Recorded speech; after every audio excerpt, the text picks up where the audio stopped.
जय हिंद। स्वागत है आपका हमारे इस YouTube चैनल में। आज हम करेंगे हिंदी के समास और ये सभी वह प्रश्न है जो व्यापम या पीएससी में पूछे गए हैं, क्योंकि छत्तीसगढ़ के जो पेपर होने वाले हैं छात्र और शिक्षक, अभी आगामी एग्जाम होगा और आपका परिचारक का भी एग्जाम होगा, उसमें आपके हिंदी पूछे जाएंगे। वैसे परिचारक का तो मुझे श्योर नहीं है, मैं अभी सिलेबस मेरा देखा नहीं हूँ, लेकिन जो आरआई का एग्जाम होगा, एडीओ का एग्जाम होगा और जो छात्र और शिक्षक का एग्जाम है उसमें हिंदी पूछा ही जाएगा। तो ये सभी के लिए आपके लिए उपयुक्त होगा, सभी एग्जाम के लिए। ठीक है, चलिए शुरुआत करते हैं आज का क्वेश्चन। से पहले हमने एक वीडियो डाला है, वो नहीं देखा है तो देख लीजिएगा, वो बेसिक वीडियो है और पार्ट 1 है। आज का पहला प्रश्न है, कौन सा शब्द अव्ययी भाव समास का उदाहरण है? ठीक है, कौन सा शब्द जो है अव्ययी भाव समास का उदाहरण है? अव्ययी भाव समास का मतलब होता है जो खर्च ना हो। ठीक है, अव्ययी भाव का मतलब होता है जो खर्च ना हो। ठीक है, तो कौन सा उदाहरण हो जाएगा? चिड़ी मार, मनमाना, मुंहमंगा या फिर राज दरबार। इसमें से कौन सा ऑप्शन है जो आपको सही लग रहा है? जैसे कौन सा ऑप्शन आपको बिल्कुल सही लग रहा है, आपको जरूर कमेंट करके बताना है आंसर। ठीक है, तो इसका आंसर है मनमाना। क्या आंसर इसका? मनमाना इसका आंसर हो जाएगा। मनमाना हमारा अव्ययी भाव समास है। वही यदि हम चिड़ी मार की बात करें तो ये हमारा तत्पुरुष समास के अंदर आ जाएगा। कौन समास के अंदर? तत्पुरुष समास के अंदर आ जाएगा। कौन सा तत्पुरुष है? तो ये हमारा कर्म तत्पुरुष है। चिड़ी मार, चिड़ी को मारने वाला। मुंहमंगा भी हमारा हो जाएगा कर्म तत्पुरुष और राज दरबार हो जाएगा संबंध तत्पुरुष, राजा का दरबार, इस प्रकार से। अगला प्रश्न है, वह हमेशा नहाया धोया रहता है। रेखांकित पद में समास कौन सा है? रेखांकित पद में आपके नहाया धोया की बात कर रहा है, ये कौन सा समास होगा? ये कौन सा समास होगा? ये द्वंद्व समास होगा। कौन सा समास हो जाएगा? द्वंद्व समास हो जाएगा। कैसे पहचाना? यदि आपको डेफिनेशन पता है तो आप आराम से बना लोगे। द्विगु के लिए हमको संख्यावाची चाहिए, तत्पुरुष के लिए कोई ना कोई कारक होना चाहिए और अव्ययी भाव ऐसा जो खर्च ना हो या फिर जिसका प्रथम पद प्रधान हो, तो इसके हिसाब से हमारा द्वंद्व समास लग जाएगा। चवन्नी शब्द में कौन सा समास है? चवन्नी देखिए आपका संख्यावाची का कहीं ना कहीं तो ये हमारा द्विगु समास कहलाएगा। ठीक है, बहुव्रीहि किसी अन्य के बारे में बात हो जाती है। कर्मधारय समास में इसमें विशेषण विशेषता वाली बात आ जाती है और अव्ययी जो खर्च ना हो। आनंद मग्न में कौन सा समास है? आनंद मग्न में कौन समास है? तो आनंद में मग्न कारक दिख रहा है कहीं ना कहीं, ये हमारा ये हो जाएगा तत्पुरुष समास। द्विगु के लिए हमको संख्यावाची चाहिए, कर्मधारय समास के लिए विशेषण विशेष चाहिए और अव्ययी भाव के लिए आपको पहले बता दिया कि इसमें निर, भ, आजन्मा, बे, इस प्रकार के कुछ वर्ड होते हैं, इसके अव्ययी भाव समास कहलाता है। भाई बहन में कौन सा समास है? आपको बताना है भाई बहन में कौन सा समास है। तो भाई बहन में द्वंद्व समास है। ठीक है, जिसके दोनों पद प्रधान हो, ये हमारा द्वंद्व समास है। ठीक है, द्विगु पता है संख्यावाची, तत्पुरुष में कोई कारक होना चाहिए, बहुब्रीहि में किसी तीसरे पक्ष के बारे में बात होती है। इनमें से द्वंद्व समास का उदाहरण है, द्वंद्व समास बताइए। रुपया पैसा, इसमें द्वंद्व समास है।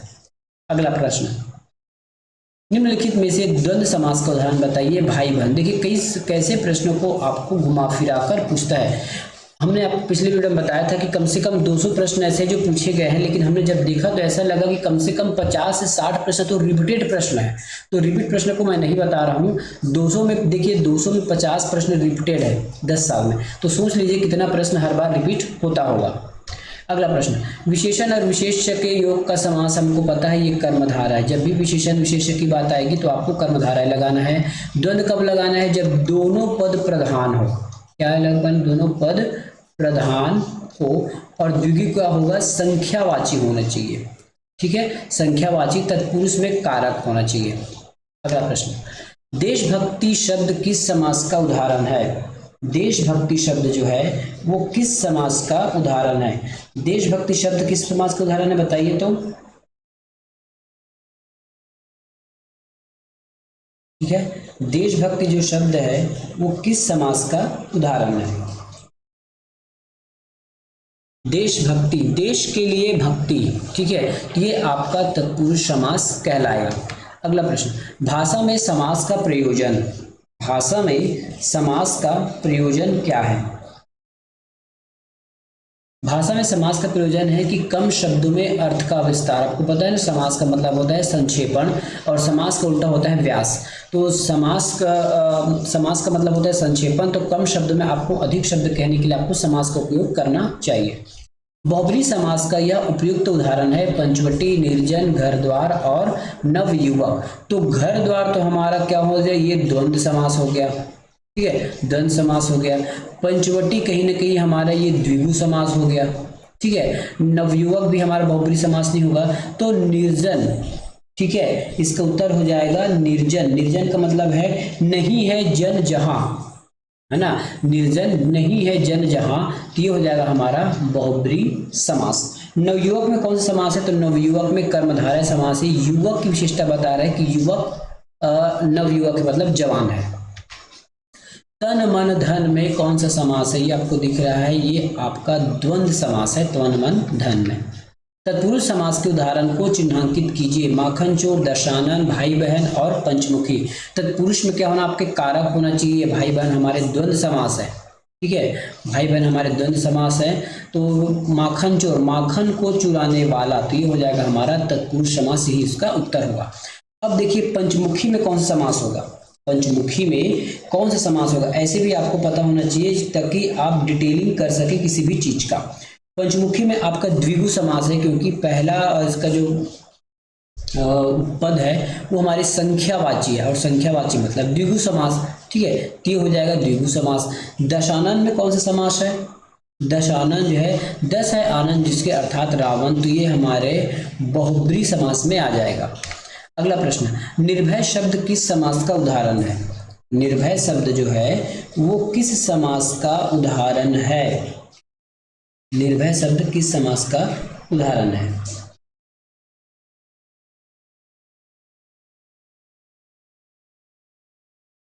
निर्भय कर्मधारय तो नहीं है, क्योंकि इसमें कोई भी किसी प्रकार की विशेषता नहीं बता दी रही है, द्वंद्व भी नहीं है, ठीक है, तत्पुरुष भी नहीं है, तो ये हमारा हो जाएगा बहुब्रीहि समास। कौन सा समास हो जाएगा, बहुब्रीहि समास, जो दोनों पद मिलाकर अन्य अर्थ देते हैं, निर्भय या फिर निर्जन। निर्भय जिसके मन में भय नहीं है वो निर्भय। वनवास में कौन सा समास है, वन को वास, तो कहीं ना कहीं ये कारक दिखाई दे रहा है, तो ये हमारा हो जाएगा तत्पुरुष समास। अगला प्रश्न, नवयुवक शब्द किस समास का उदाहरण है। अभी हमने पिछले में चर्चा किया था, नवयुवक जो है वो हमारा कर्मधारय समास है। कैसे, इस युवक की विशेषता बता रहे हैं कि युवक जवान है।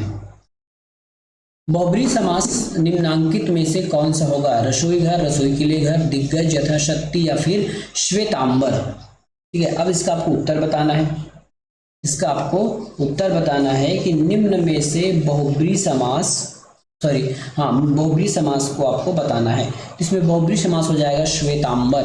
श्वेतांबर का मतलब क्या होता है, देखिए, जो श्वेत वस्त्र धारण करता है वो हो जाता है श्वेतांबर। मतलब किसी ईश्वर का नाम है, जैसे श्रीहरि विष्णु, श्वेतांबर बोलते हैं, श्री विष्णु तो पीला पहनते हैं, श्वेतांबर जो श्वेत वस्त्र धारण करते हैं।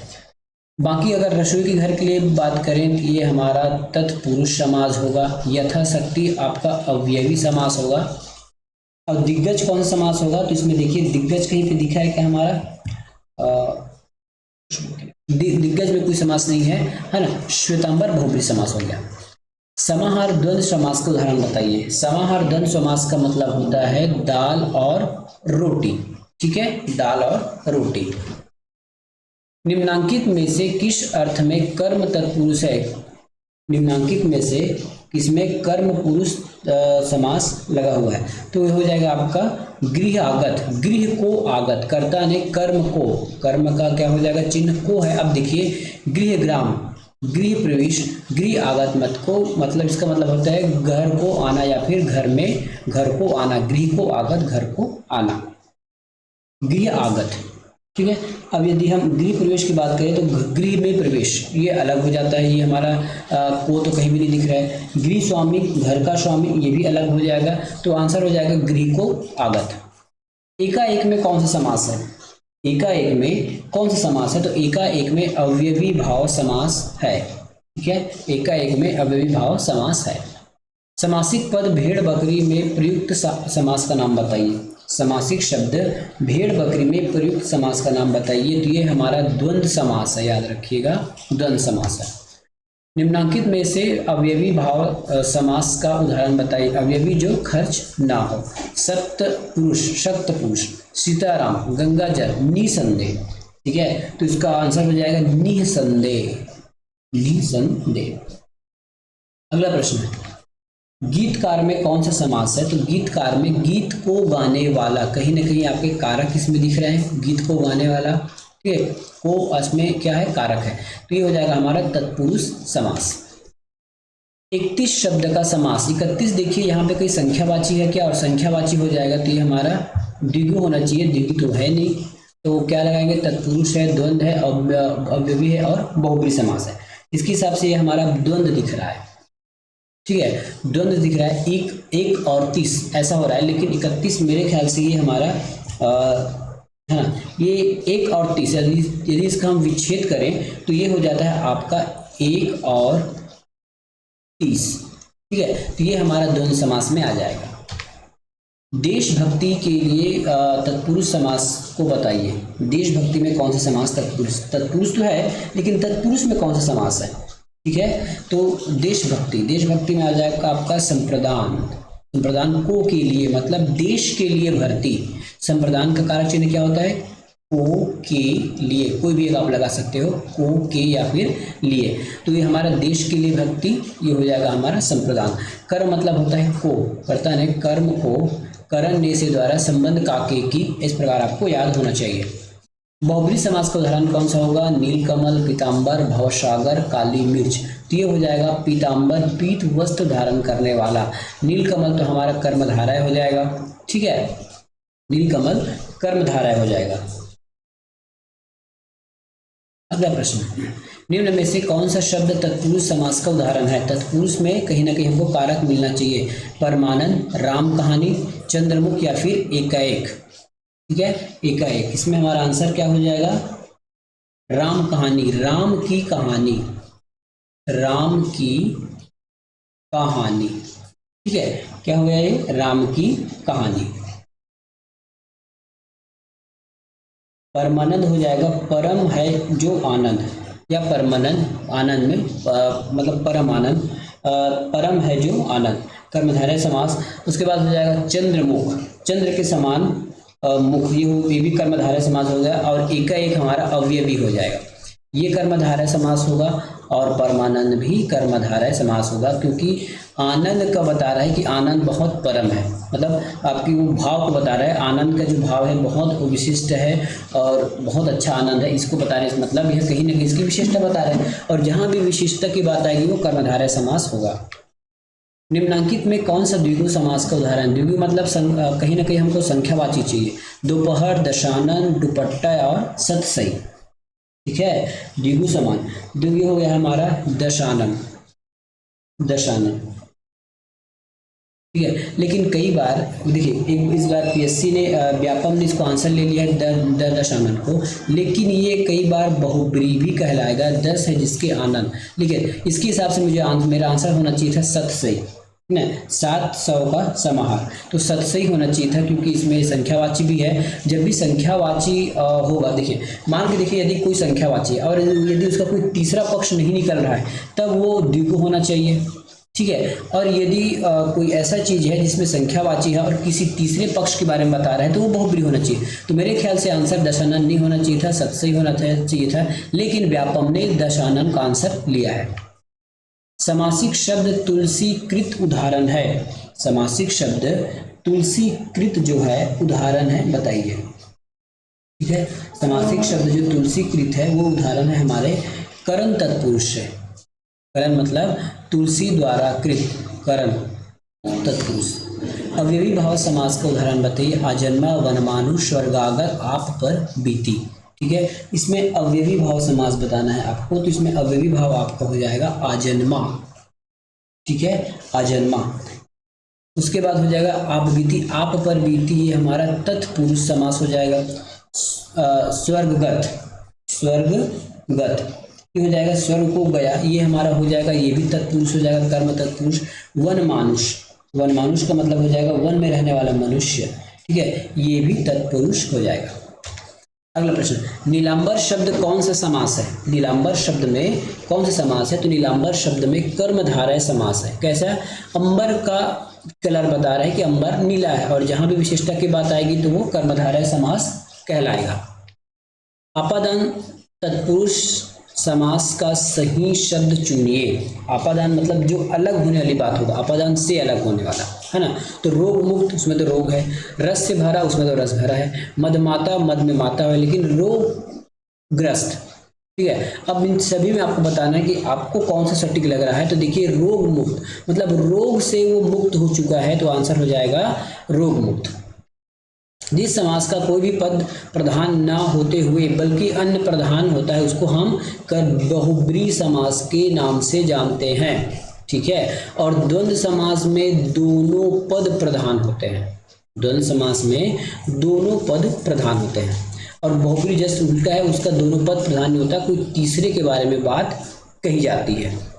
अगला प्रश्न, चक्रपाणी, चंद्रभाल तथा सुलोचना क्रमशः समास हैं, ठीक है, क्रमशः समास है। अब देखिए, इस प्रकार से आपको इसमें मेरे ख्याल से आपको कूट वाला होगा, लेकिन कूट इसमें लिखा नहीं है, तो इसमें कौन सा समास हो जाएगा? चक्रपाणी, चंद्रपाल, सुलोचना। तो चक्रपाणी तो होता है बहुब्री समास, और हमारा ऑप्शन हो जाएगा बहुब्री समास। तो चक्रपाणी है, चंद्रभाल है, सुलोचना है, ये हमारे बहुब्री समास के अंतर्गत आएगा। द्वंद्व में दो समास होना चाहिए, द्विगु में संख्यावाची होना चाहिए, कर्मधारय में कोई विशेषण विशेष होना चाहिए। बस इतना याद रखिएगा, आपका समास इजीली बन जाएगा, एक भी प्रश्न आपसे नहीं छूटेगा। पाकिट मार, पाकिट को मारने वाला तत्पुरुष समास, कहीं ना कहीं इसमें कारक बैठ रहा है। निम्नांकित शब्दों में से संबंध बहुब्री समासिक शब्द है।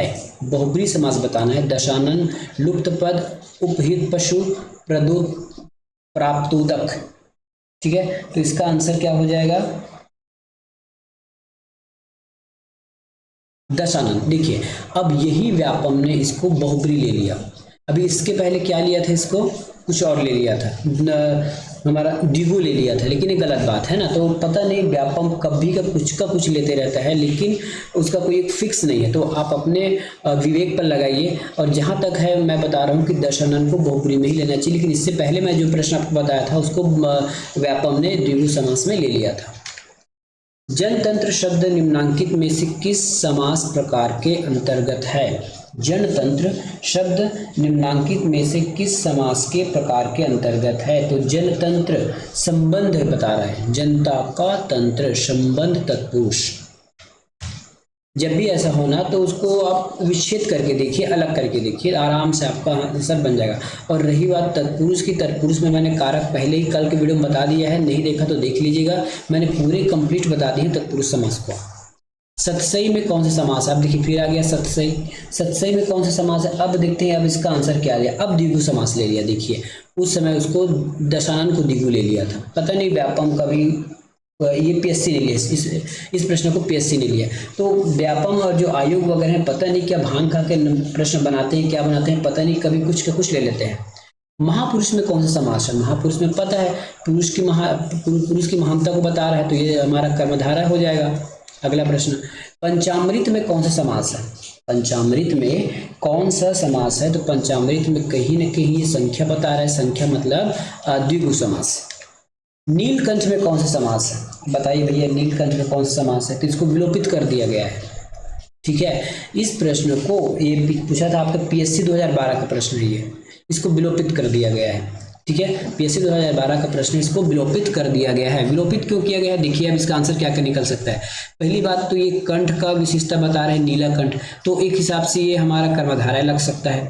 दूसरी बात, ये नीला कंठ बता रहा है ना, तो जिसका है नीला कंठ, तो ये बहुब्री समास हो जाएगा। लेकिन ऐसी स्थिति में ये बहुब्री होना चाहिए था, क्योंकि नीला कंठ ये दोनों पद को ना बताते हुए किसी तीसरे के बारे में, जैसे नीलकंठ आपका नीलकंठ भगवान शंकर को कहते हैं, या फिर मयूर को कहते हैं, दोनों के लिए नीलकंठ शब्द का उपयोग होता है। तो मेरे हिसाब से इसका आंसर बहुब्री होना चाहिए था। जब भी कर्मधारय बहुब्री में इस प्रकार से कुछ प्रॉब्लम होंगी, तो ये तो बहुब्री को आपको ज्यादा प्रेफरेंस देना है, और नहीं तो इसलिए व्यापम ने किसी के न सुनते हुए इस प्रश्न को विलोपित कर दिया। किसमें द्वंद्व समास है? धर्माधर्म, दिनोदिन, रसोई घर और नवग्रह, ठीक है। नवग्रह में तो नहीं है, ये तो द्विगु समास है। नवग्रह में तो नहीं है, द्विगु समास है। तो धर्मो धर्म, धर्म अधर्म, ये हमारा द्वंद्व समास है। रसोई के लिए घर, ये हमारा तत्पुरुष समास है। दिनों दिन, दिन दिन, ठीक है, दिनों दिन, तो ये हमारा कौन सा समास, तो उत्तर क्या हो जाएगा, दिनों दिन में क्या हो जाएगा, प्रत्येक दिन, जो अवयवी भाव है। दिनों दिन का मतलब होता है प्रत्येक दिन, ये कौन सा समास हो जाएगा, अवयवी भाव समास हो जाएगा। ठीक है, तो आज के लिए इतना ही है कि आज हमने आपको कम से कम 40 प्रश्नों के बारे में बताया है। आने वाले कुछ एक और वीडियो बनेगा, इसमें 40 से 45 प्रश्नों के बारे में और चर्चा करेंगे, ताकि आपका समाज से जितना भी डाउट है वो एक ही बार में सॉल्व हो जाएगा। मिलेंगे नेक्स्ट वीडियो में, धन्यवाद।